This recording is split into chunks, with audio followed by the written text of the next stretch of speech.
হাত তুলে দাঁড়াও। গ্রেপ্তার করো একে। নিশ্চিত এই নিহত ব্যক্তির হত্যাকারী। একে খলিফার কাছে নিয়ে চলো বিচারের জন্য। লাশ লাশ এদিকে খুন হয়েছে। ফাঁসি দেওয়া হোক একে, ফাঁসি দেওয়া হোক একে। ফাঁসি চাই ফাঁসি চাই। ফাঁসি দাও, ফাঁসি দাও, ফাঁসি দাও, ফাঁসি ফাঁসি দাও, চাই, ফাঁসি ফাঁসি চাই, দাও ফাঁসি দাও। হত্যার শাস্তি হত্যা চাই। ফাঁসি চাই, ফাঁসি চাই। দেখো দুই হাত কেমন রক্তে রঞ্জিত হয়ে আছে। আমার তো দেখেই গা শিউরে উঠছে। না জানি কত কষ্ট দিয়েছে লোকটাকে। আরে আমরা তো আলী ভাইকে ভালো মানুষ হিসেবে জানতাম। সর্বদা সত্যের জয়গান গাই। আজ তার কি হলো? সে কেন এই কাজ করতে গেল? আসলে এই মানুষের চেহারা দেখে বোঝা যায় না তার অন্তরে কি আছে। আরে আগে কিছু বলো না। সে যে এই কাজ করেছে তার কি প্রমাণ আছে? প্রমাণ হওয়ার কি আছে? সিপাহীরা তাকে হাতে নাতে ধরেছে। আবার কি প্রমাণ লাগবে? হ্যাঁ, ওই যে খলিফা এসছে, খলিফা এসছে। কি ব্যাপার? বাইরে এত লোকজন কেন? কি হয়েছে? জাহাপনা, সিপাহীরা এক আসামিকে ধরে এনেছে আর মানুষজন তার পিছন পিছন বিচার দেখতে এসেছে। সবাই বাইরে আপনার ফয়সালার জন্য অপেক্ষা করছে।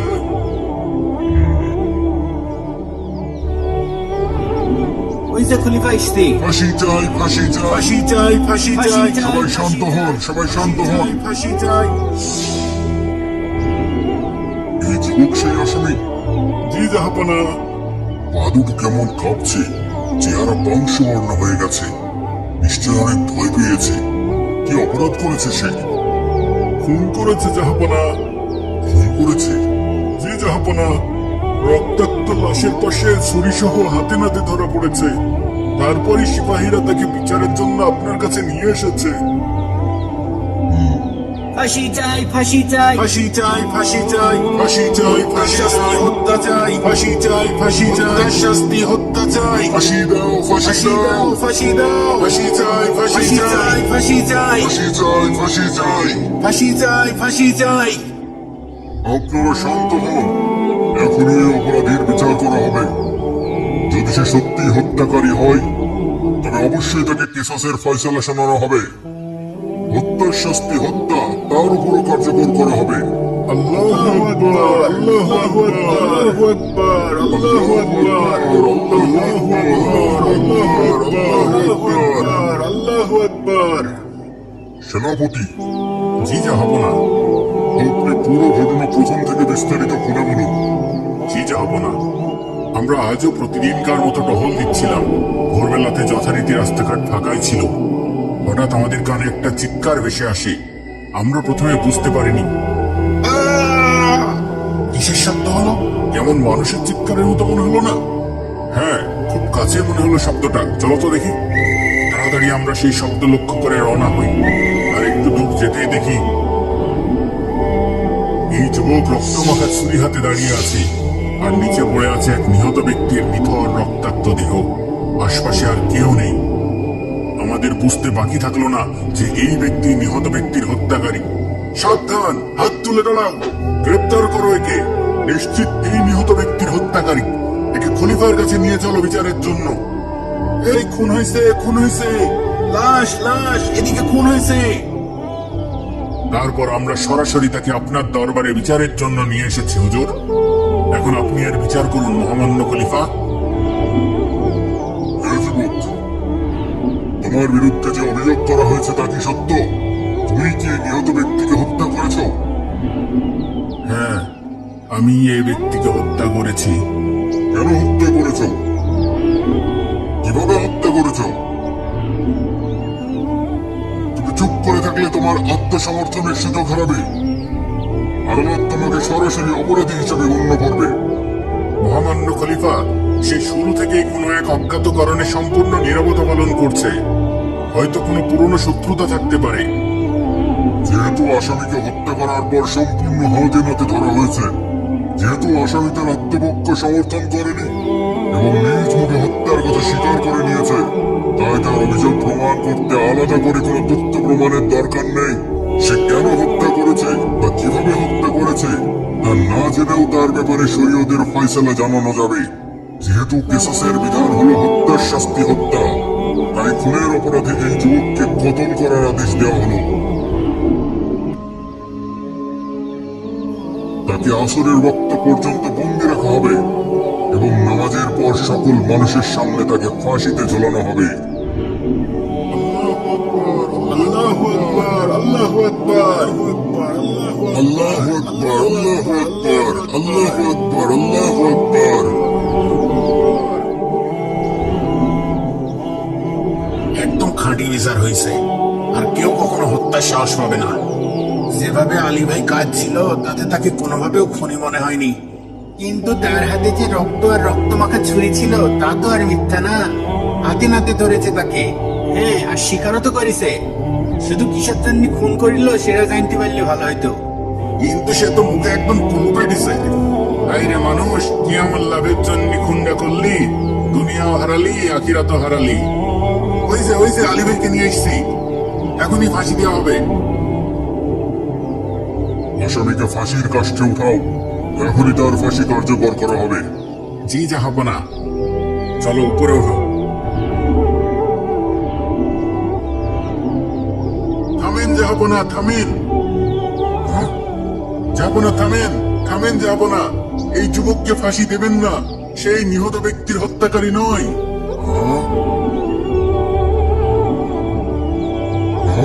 কে তুমি? কি বলছো এসব? হে খলিফা, এই যুবক সম্পূর্ণ নির্দোষ, তার কোনো অপরাধ নেই। সকল অপরাধ আমার। এই নৃশংস হত্যাকাণ্ডের জন্য দায়ী আমি হচ্ছে প্রকৃত আসামি, আমি তার হত্যাকারী। এই লোক কি বলে এসব? তাহলে আলী ভাই খুনি না? তাহলে যে একটু আগে স্বীকার করলো। আল্লাহ, এসব কি হচ্ছে কিছুই তো বুঝতে পারছি না। আমরা সবাই দিবা স্বপ্ন দেখছি না তো? আল্লাহু আকবার, আল্লাহু আকবার, আল্লাহু আকবার, আল্লাহু আকবার। কি বলছো এসব? তুমি কি বুঝে বলছো? এই হত্যার দায় নিজের ঘাড়ে নিতে যাচ্ছ। এর ফলে তোমাকে এই যুবকের স্থলে ফাঁসির শাস্তি পেতে হবে। হ্যাঁ, আমি জেনে বুঝেই বলছি মহামান্য খলিফা, আমি প্রকৃত খুনি, আর এই ব্যক্তি নির্দোষ। এই ব্যক্তি, তোমার দাবিতে আমরা সবাই আশ্চর্য হয়ে গেলাম। তুমি এবার আসল ঘটনাটা খুলে বলো দেখি। বলছি মহামান্য খলিফা, বলছি। আমার নাম মিজানুর রহমান। আমি এক নিঃস্ব, অসহায়, নিতান্ত গরিব একজন মানুষ। গত 2 দিন যাবৎ আমি ক্ষুধার যন্ত্রণা সহ্য করছি। আমার কাছে সামান্য অর্থ ছিল না যা দিয়ে ক্ষুধা নিবারণ করব। ক্ষুধার কষ্টে আর থাকতে না পেরে ভোরবেলাতেই ঘরের বাইরে বের হয়ে আসি। খাবার নেই, খাবার পাওয়ার কোনো সম্ভাবনাও নেই। এমন সময় দেখি একটি কেতাদুরস্ত লোক এদিকেই হেঁটে আসছে। চকচকে সুন্দর পোশাক পরিচ্ছদ পরিহিত এক লোক। তখনই আমার মাথায় শয়তানি বুদ্ধি আসে। শয়তান আমাকে প্ররোচনা দেয়। লোকটার পোশাক আশাক দেখে মনে হচ্ছে বড় কোনো ব্যবসায়ী হবে। তার সঙ্গে অবশ্যই মূল্যবান অর্থ সামগ্রীও থাকবে। যদি তুমি এই সুযোগে তাকে হত্যা করতে পারো, তবে সহজেই তার টাকা পয়সাগুলো হাতিয়ে নিতে পারবে। আর এই জায়গাটাও নির্জন, কেউ জানতেও পারবে না হত্যাকারীকে। কি বলেন এইসব? হ্যাঁ, এতে তোমার ক্ষুধার জ্বালা তো মিটবেই, তার উপর ভবিষ্যতেও বেশ কিছুদিন আরাম আয়েসে জীবন যাপন করতে পারবা। না না, আমি এই কাজ করতে পারবো না। তাহলে ক্ষুধার জ্বালায় মরবা। কিন্তু তারপরও, হ্যাঁ, এই লোকটা কোথায় গেল? আর তখনই আমার পেটটা মোচড় দিয়ে উঠলো। আমি আর ক্ষুধার যন্ত্রণা সহ্য করতে না পেরে ভালো মন্দের পার্থক্য করার জ্ঞানটুকু হারিয়ে ফেললাম। শয়তানের প্ররোচনায় আমি হিতাহিত জ্ঞান হারিয়ে ফেললাম, আর কোমর থেকে ছুরি বের করে অপেক্ষা করতে লাগলাম। লোকটা কাছে চলে আসতেই আমি আক্রমণ করে উঠলাম। এই তো মরে গেছে, নিশ্চয় ওর পকেটে থাকবে টাকা পয়সা। তাড়াতাড়ি ওর পকেটে দেখি, আর যা পাই তা নিয়ে কেটে পড়ি। সিপাহী? এত সকালে সিপাহী কোথা থেকে এলো? আল্লাহ, ধরা পড়ে যাবো নাকি? ধরা পড়লে তো নিশ্চিত ফাঁসি। থাকলো টাকা, তাড়াতাড়ি সরে পড়ি। তারপর খুব দ্রুত আমি কাছে লুকিয়ে পড়ি, যেন সিপাহীরা আমাকে আর খুঁজে না পায়। কিন্তু অবাক হয়ে দেখি সিপাহীরা এই যুবককে রক্তমাখা ছুরি হাতে ধরে নিয়ে আসছে, আর আর লোকজন চিৎকার করছে, এই খুন হয়েছে, খুন হয়েছে, লাশ লাশ, খুন হয়েছে, খুন হয়েছে, লাশ লাশ, খুন হয়েছে, খুন হয়েছে, লাশ লাশ, এদিকে খুন হয়েছে, খুন হয়েছে, এই খুন হয়েছে, খুন হয়েছে। লাশ লাশ, এদিকে খুন হয়েছে। আমিও সুযোগ পেয়ে গেলাম। আমিও মানুষের সাথে চিৎকার করতে করতে আড়াল থেকে বের হয়ে এলাম, লাশ লাশ, খুন হয়েছে, খুন হয়েছে। আর এমন ভাবে তাদের সাথে মিশে গেলাম যে নিহত ব্যক্তির প্রকৃত হত্যাকারী যে আমি, এ কথা বোঝার আর কোনো উপায় থাকলো না। কি ভয়ঙ্কর, একদম লোমহর্ষক ঘটনা। আমার শিরদাঁড়া দিয়ে ঠান্ডা স্রোত নেমে যাচ্ছে। তাহলে তুমি এই কথা এখন বলছো কি কারণে?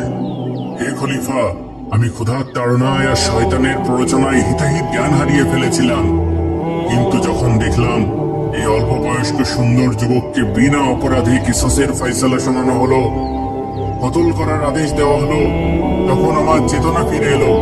বিবেকের দংশন বারবার আমার হৃদয়কে ক্ষতবিক্ষত করতে লাগলো। এখন তো আমি দুইজন ব্যক্তির হত্যাকারী হয়ে গেলাম। একজনকে নিজের হাতে খুন করলাম, আর অন্যদিকে অপরাধ স্বীকার না করে এই নিরপরাধ যুবককে ঠান্ডা মাথায় হত্যা করছি। দুনিয়ার শাস্তির তুলনায় তো আখিরাতের শাস্তি অনেক কঠিন। হাসরের ময়দানে আল্লাহ তাআলার সামনে আমি কি জবাব দেব? তার চেয়ে অপরাধ স্বীকার করলে হয়তো দুনিয়ায় শাস্তি পাবো, কিন্তু একই সাথে একজন নিরপরাধ লোকের জীবন তো রক্ষা হবে। এই বিবেচনায় হয়তো আল্লাহ তাআলাও আমাকে ক্ষমা করে দিতে পারে। হ্যাঁ, আমি আমার অপরাধ স্বীকার করব।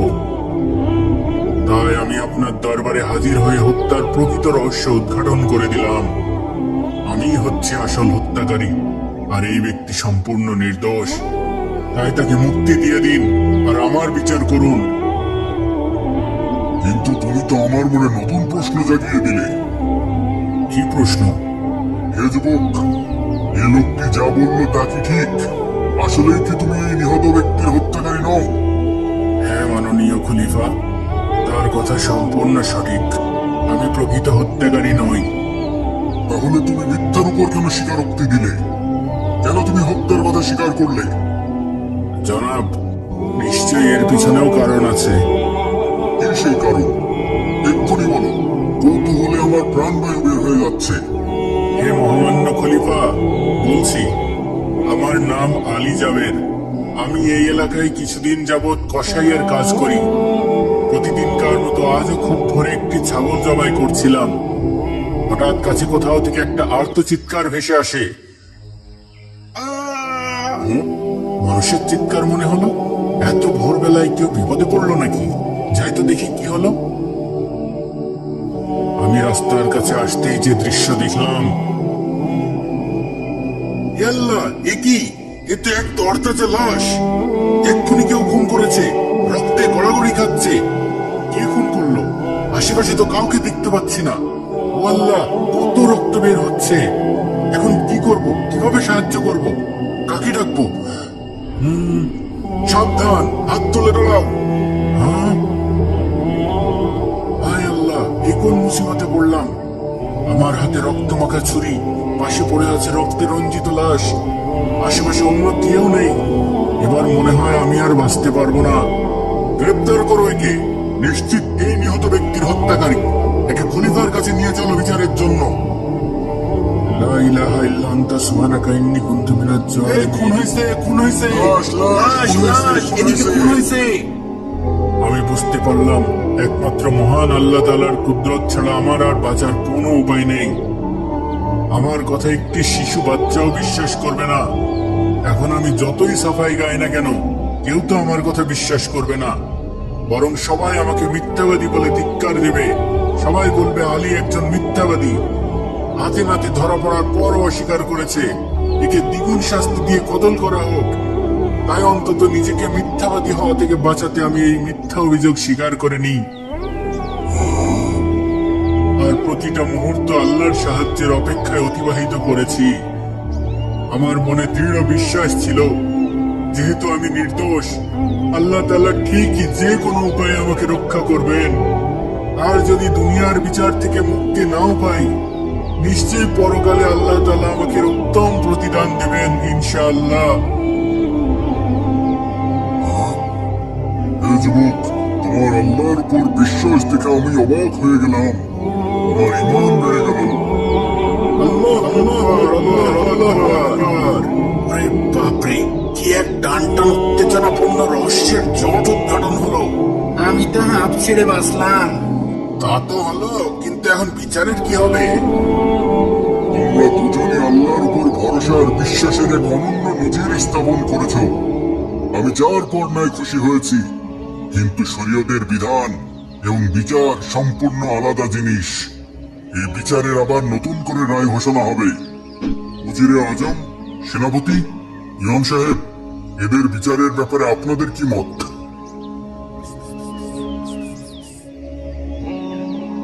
কি আর হবে, আলীর জায়গায় ওই লোকের ফাঁসি হবে। যদিও লোকটা হত্যাকারী, তবুও খারাপ লাগছে। নিজের ফাঁসি হবে জেনেও অপরাধ স্বীকার করে নিল। হ্যাঁ, ক্ষুধার জ্বালা বড় জ্বালা। জাহাপনা, এই ব্যাপারে আমাদের মতামত হলো, দ্বিতীয় ব্যক্তি যদিও একজনকে হত্যা করেছে, কিন্তু হত্যার কথা স্বীকার করে সে এমন এক ব্যক্তির জীবন রক্ষা করেছে যার ব্যাপারে আপনি কিসাসের ফয়সালা করে ফেলেছিলেন। যেহেতু আপনাদের এটাই মতামত, তাহলে আমি নতুন রায় ঘোষণা করে দিচ্ছি। জি জাহাপনা। আসামি এমন সময় নিজের খুনের কথা স্বীকার করেছে যখন অন্য ব্যক্তির ব্যাপারে মৃত্যুর ফয়সালা হয়ে গেছে, আর এভাবে সে এক নিরপরাধ ব্যক্তির জীবন রক্ষা করেছে। আর আল্লাহ রাব্বুল আলামিন পবিত্র কোরআনে বলেছেন, যে কারো প্রাণ রক্ষা করলো সে যেন সকল মানুষের প্রাণ রক্ষা করলো। তাই তাদের দুজনকেই মুক্তি দেওয়া হলো। আলহামদুলিল্লাহ, আলহামদুলিল্লাহ। আর নিহত ব্যক্তি? আর নিহত ব্যক্তির জন্য সরকারি বাইতুল মাল থেকে তার রক্তপণ আদায়ের ঘোষণা করা হলো। আল্লাহু আকবার, আল্লাহু আকবার, আল্লাহু আকবার, আল্লাহু আকবার। আলহামদুলিল্লাহ, আলহামদুলিল্লাহ।